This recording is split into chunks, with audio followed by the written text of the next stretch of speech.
Baiklah, di sini saya akan menjelaskan tentang prinsip-prinsip mengelola kelas dan jenis-jenis pendekatan dalam mengelola kelas. Yang pertama, prinsip-prinsip mengelola kelas. Salah satu hal yang harus dimiliki oleh seorang guru adalah keterampilan dalam pengelolaan kelas. Banyak guru yang cerdas dan benar-benar menguasai setiap materi dalam studinya, namun menjadi sia-sia kala guru tersebut tidak memiliki keterampilan dalam mengelola kelas. Dan untuk mewujudkan keterampilan dalam pengelolaan kelas, maka seorang guru seharusnya paham tentang prinsip-prinsip pengelolaan kelas dengan pelaksanaan pendekatannya. Secara umum, faktor yang mempengaruhi pengelolaan kelas dibagi menjadi dua golongan, yaitu yang pertama, faktor internal peserta didik berhubungan dengan masalah emosi, pikiran, dan perilaku.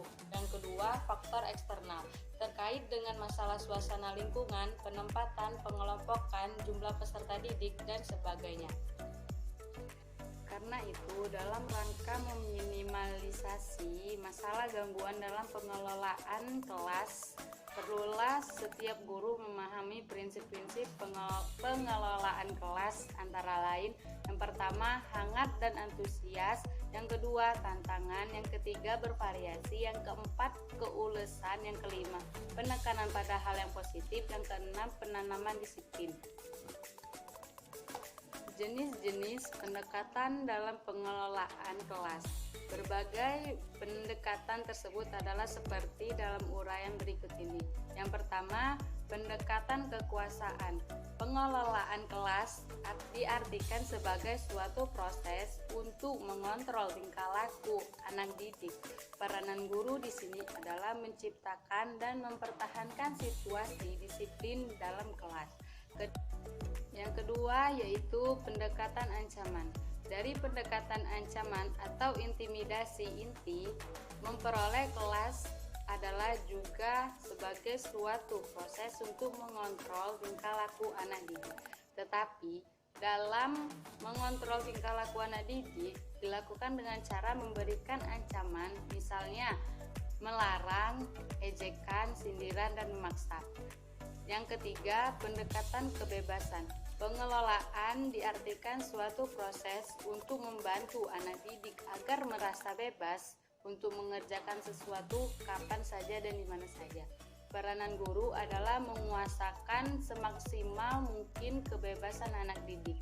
Yang keempat, pendekatan resep.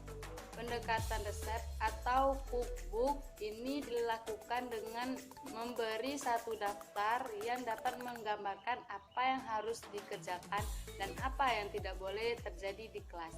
Dalam daftar itu digambarkan tahap demi tahap apa yang harus dikerjakan oleh guru. Peranan guru hanyalah mengikuti petunjuk resep yang ditulis dalam resep. Yang kelima, pendekatan pengajaran.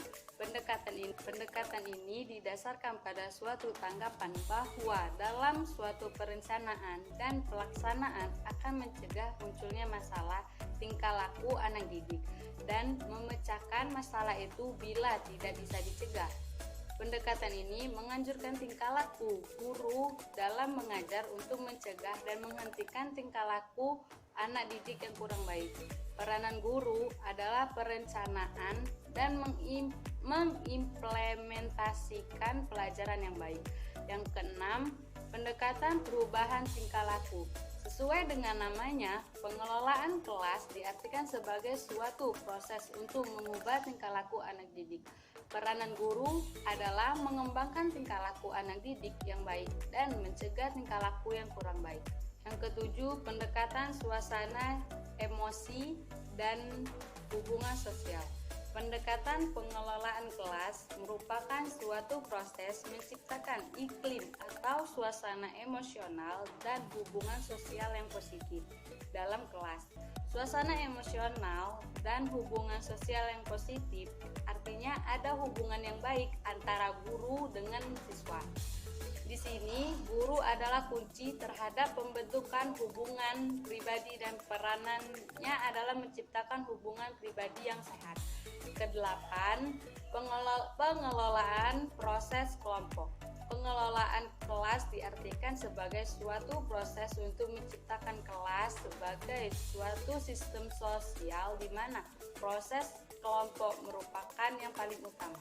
Peranan guru adalah mengusahakan agar perkembangan dan pelaksanaan proses kelompok itu efektif. Proses kelompok adalah usaha guru mengelompokkan anak didik ke dalam beberapa kelompok dengan berbagai pertimbangan individual sehingga tercipta kelas yang bergairah dalam belajar.